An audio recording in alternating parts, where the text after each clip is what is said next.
This is Red Carpet Fly's News on the Fly, bringing you daily, unique, and interesting entertainment, celebrity, and luxury news.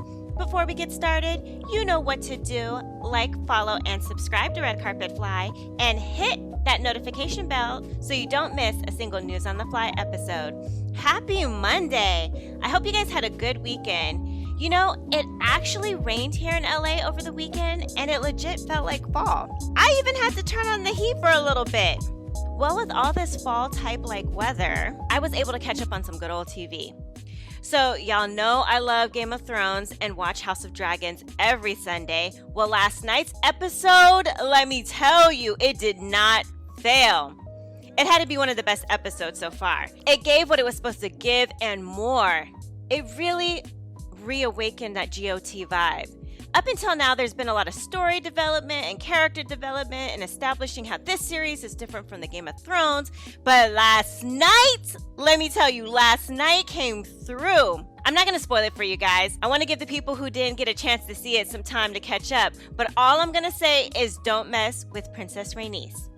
Talking about HBO shows, the teaser for the season 4 of Succession has dropped, and it'll be out in 2023.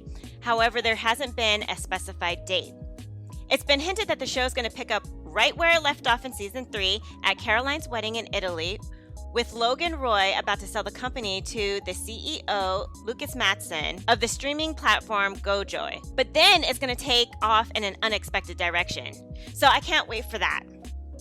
Also, I got to see The Watcher on Netflix. It's this new series by my fave, Ryan Murphy, the same guy who just did the Jeffrey Dahmer series and who did American Horror Story. It's based on a true story of a family moving into a beautiful home in Westfield, New Jersey in 2014, but they get harassed by an anonymous letter writer called The Watcher who claims to be watching the house.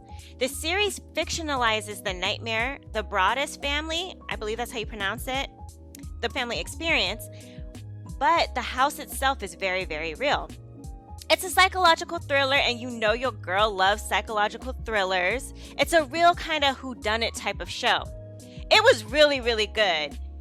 I watched the whole series in one night when I was meal prepping for this week. So if that's your zhuzh, if that's your thing, if you like psychological thrillers, I strongly suggest you guys watch that show. Lastly, I try to catch up on my housewives shows. You know, I've really been slacking in that department. I know BravoCon was this past weekend in New York City, and there's a lot going on, and I'm trying to figure out, how did we get here? I heard Lisa Rinna from Beverly Hills Housewives was booed by the crowd, and there's been talk for some time about Bravo redoing or rebooting the New York City Housewives. Well, that happened. The cast was revealed during a taping of Watch What Happens Live with Andy Cohen at BravoCon, and the cast includes Sai Del Silva, Uban Hassan, Aaron Dana Lichi, Jenna Lyons, Lizzie Savatsky, Jessel Tunk, and Bryn Whitfield. They're all going to be a part of the upcoming season 14, which is set to start shooting this fall. This cast is much more diverse than the previous Housewives, and I believe it's a little bit of a younger cast. So anyways, I will be watching, of course. I didn't get too far in my Housewives binge, but hopefully next weekend I'll be all caught up. Comment below and let me know what you did this past weekend. So, in more news, Herbo was reportedly shot while on stage at Clark Atlanta. According to Hot97.com, Herbo was reportedly shot while he was performing on stage at Clark University in Atlanta. The rapper was set to perform at the college's homecoming when the incident happened. In a now viral video, you can see the rapper on stage performing one of his songs when gunshots rang off. The camera phone then drops and you can hear the students beginning to scatter. A voice in the background is heard yelling, "Stay down!" There have been no reported injuries following the shooting, and the story is still developing. You know, this is crazy, and how scary. Someone once said that rapping has now become a high-risk profession, or something like that, and it's true. It seems like every few weeks there is a story about a rapper getting shot at or shot and killed. And for those of you who don't know who Herbo is, he is an American rapper from Chicago who is engaged to Taina Williams, who is the daughter of the rapper Fabulous and his baby mama, I guess. I don't know what that situation is, but the mom is Emily B. And she was on, what reality show was that? She was on the first season or the first and second season of Love and Hip Hop New York. Like the very, very first, I want to say she was on the first season, but anyway, it doesn't matter. But anyway, that's who Taina Williams is. Her dad is fabulous. Her mom is Emily B. I'm glad no one got hurt. I wonder why the shooting was going on, especially on a college campus. Wouldn't this classify as another school shooting? Anyway, moving on. Have you guys heard about Apple Card's new saving account? So firstly, the Apple Card is a credit card created by Apple Inc. and issued by Goldman Sachs, designed primarily to be used with the Apple Pay on Apple devices such as your iPhone, iPad, iWatch, or Mac. Currently, it's available only in the United States with 6.7 million American card users in early 2022.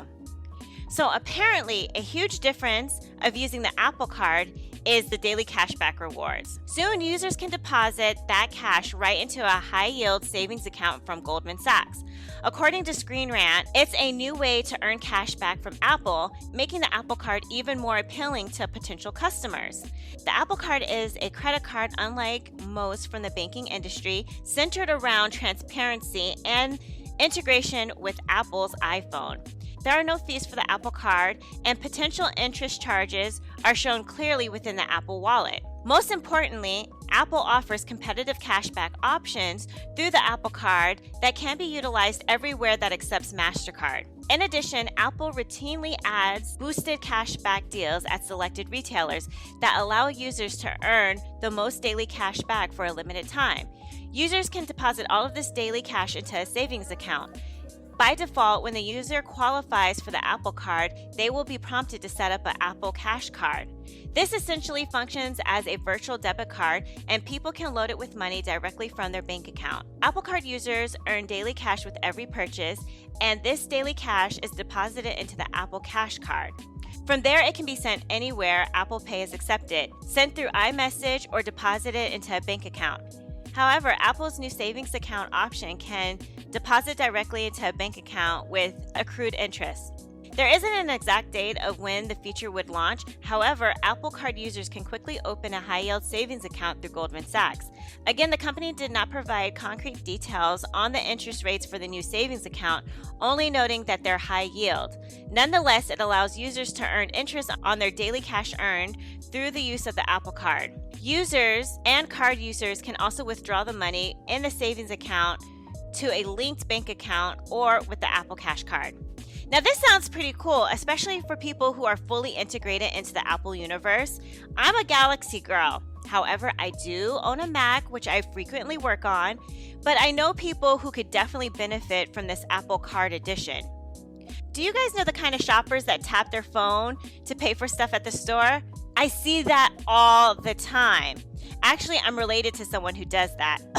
My dad. And I kind of feel like they're showing off, right? It's like they're like, look at me, I'm so cool. I don't even have to pull out my wallet or anything to make this purchase. And we get it already. We get that you guys are living in the future and no longer have to use cash or card to purchase your goods. Fret not, my fellow Galaxy and Android users. There is Google Wallet that is similar to this. However, I've never used that before, so I don't know all the deets. But comment below if you use Apple Pay. Anyway, that's it for today, guys. If you'd like to receive text notifications of when I post News on the Fly episodes or my celebrity red carpet interviews, please send a text to 917-502-4379 and say, I want to get fly text. Once subscribed, you'll start receiving text messages regarding a News on the Fly episode or celebrity interviews. Also, if you have a business, product, service, YouTube channel, or social media account that you would like for me to promote on my channel, please email redcarpetfly@alexi@redcarpetfly.com to get rates for advertising. We're growing, guys. You can now find this podcast on Spreaker, Spotify, and iHeart Radio podcast platforms. Just search for Red Carpet Fly News on the Fly podcast.